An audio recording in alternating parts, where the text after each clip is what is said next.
Dahilan kung bakit tinapos na ng Ginebra ang serye nila ng SMB sa semifinals, inilabas ni Coach Tim Cone. Nagpaliwanag naman si Jericho Cruz sa hindi pagpasok ng kanyang huling birada na posibleng bumago sa resulta ng laban versus Ginebra.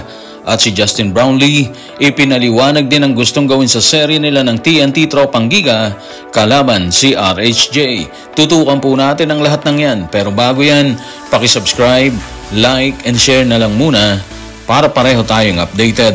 Matapos bakbakan ng SMB sa Game 6 ng semis at tuluyang akyatin ng finals, inamin ni Coach Tim Cone sa interview ng media na ayaw na nilang magkaroon ng Game 7 versus SMB. Kung ano ang kanyang dahilan, yan ang pinasabog ni Coach Tim Cone. Tutukan natin ang sinabi niya sa report ni Ruben Terrado sa Spin. Last time nung nasa semis kami, nanguna kami sa 3-2. Tapos pinabayaan namin ang Game 6 na nawala sa amin. Tapos natalo kami sa Game 7 at napunta sila or yung Meralco sa championship. Nasa isipan pa namin yon patungo dito sa Game 6. Ayaw na namin maglaro pa sa Game 7 sa katulad na kupunan ng SMB. Kaya sabi namin, wala ng Game 7. Okay, so isa lang ang ibig sabihin ni Coach Tim Cone. Ayaw na nilang maulit yung nangyari sa kanila versus Meralco. Yun na po yun. Nabigo sila dun eh. And ngayon, ando na naman sila sa ganong sitwasyon, di ba? Kagabi. So, nag-decide sila na ayaw na nilang maulit yung lahat na nangyari laban sa Meralco na kumuha ng kampyonato or kumuha ng trophy ng nagdaang conference. Luckily, nag-perform ng maayos ang lahat ng players ng Ginebra. Katulad ni Arja Barrientos, nagtala siya ng 16 points, 3 rebounds, 6 na assist at 1 block. Sa 16 points niya, pumutok yung 3 tres niya sa siyam na binato niya doon. Laking bagay po nun. Tapos si Mab Hanmisi, meron siyang 25 points, 2 rebounds, 1 assist at 1 steal. Yung kay RJ Barrientos, walang kaduda-duda na inspired pa rin siya sa nakaraan niyang performance eh. Kung di tayo nagkakamali, 28 points ang kinamada niya doon. So parang hangover niya yung Game 6. Siyempre, team effort naman yan. Katulad ni Justin, 21 points po siya doon. Si Japet, 20 points po yun. Grabe po yung alley-oop ni RJ kay Japet, ha? Ang ganda po nun. And then si Scotty, 10 points po siya. So dito pa lang sa stats na to, makikita mo na talaga yung motivation ni Coach Tim Cone sa kanyang mga players. Yung sinasabi niya na nasa isip pa rin nila yung pagkatalo ng Ginebra sa Meralco sa nakaraang semis. Ayaw na nilang maulit yun. Ayaw na nilang umuwing luhaan sila. Pero guys, tandaan natin na kung nakapasok ang huling birada ni Anosike sa 4-point area, malamang natalo Ginebra.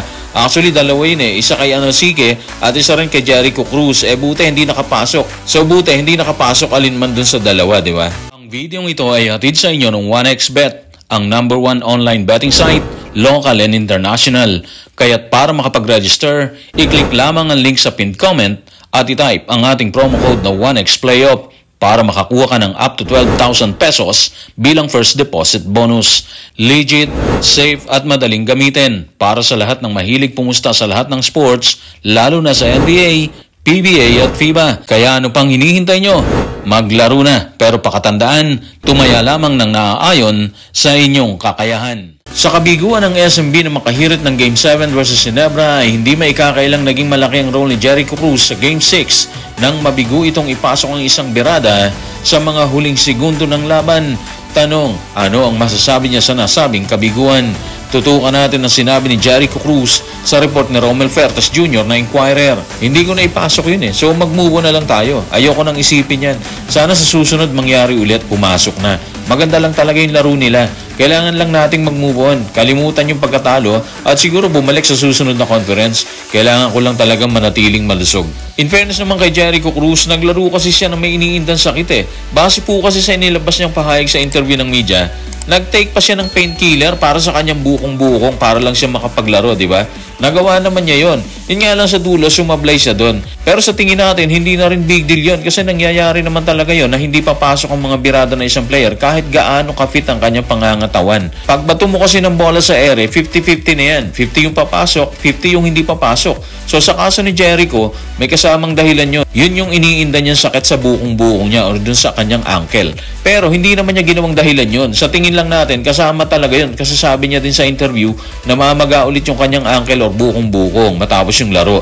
Daming nasayangan doon sa birada niya at si Anosike. Kung pumasok kasi yun, alam na may Game 7 pa sigurado. Habang ayon ng isipin ni Jericho Cruz ang huling birada nito na posibleng nagkaroon ng malaking impact sa laban, Tila excited naman si Justin Brownlee na muling harapin ang TNT Tropang Giga sa pangunguna ng karibal nitong si RHJ. Tanong, ano nga ba nakikita niya sa bakbakan versus Ronde Hollis Jefferson? Tutukan natin ang sinabi ni Justin sa report ni Justin Baknis ng Tiebreaker Times. Magandang matchup to para sa fans. Sana maging entertaining. May ilan na kaming recent history, di ba? Alam mo na yan, Asian Games at PBA Finals. Sa tingin ko, pwede mong sabihin na subukan mong ipagiganti yung finals noong nakaraang taon. Pero gusto namin kasi, one step at a time. Ayaw namin pangunahan ang aming mga sarili. Inaasahan lang namin ang isang mahirap na laban, mabigat na series mula sa TNT. Alam niyo sa totoo lang ganun talaga yung sasabihin ng lahat Subukan nilang magigante versus TNT. Nung huling laban nila sa Governor's Cup, si RHJ at Brownlee din. Nagkaroon lang ng problema nung time na yun si Justin. Kung tama yung naalala natin, may food poisoning issue ata nung time na yon. So hindi naging magandang katawan ni Justin Brownlee at ang resulta, nanalo yung TNT. Hindi naman natin sinabi na kaya nanalo yung TNT dahil doon. Pero tingin kasi ng marami, isa yun sa mga rason kung bakit natalo daw ang Ginebra. So ngayon, andito ulit sila, di ba? Kung tutuusin, nakabawi na si Justin kay RHJ dahil sa Asian Games. Sila din yung nagtapat doon, di ba? Tinalo ng gilas ang Jordan na noon ay pinangungunahan ni RHJ bilang naturalized. Pero, ibang usapan kasi yung PBA. Dito kasi tinalo ni RHJ si Justin. So parang dapat lang talaga na dito rin matapos ang lahat ng dapat tapusin.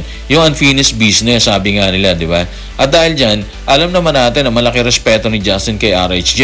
Posibleng makita natin ang isang magandang series sa finals. Sigurado kasi tayo na hindi basta-basta bibigay ang TNT, lalo na si RHJ sa grupo ni Justin Brownlee. Idedepensa nila yung titulo hanggang kaya nila yan. So ang resulta, panalo tayong viewers. So guys, maraming salamat.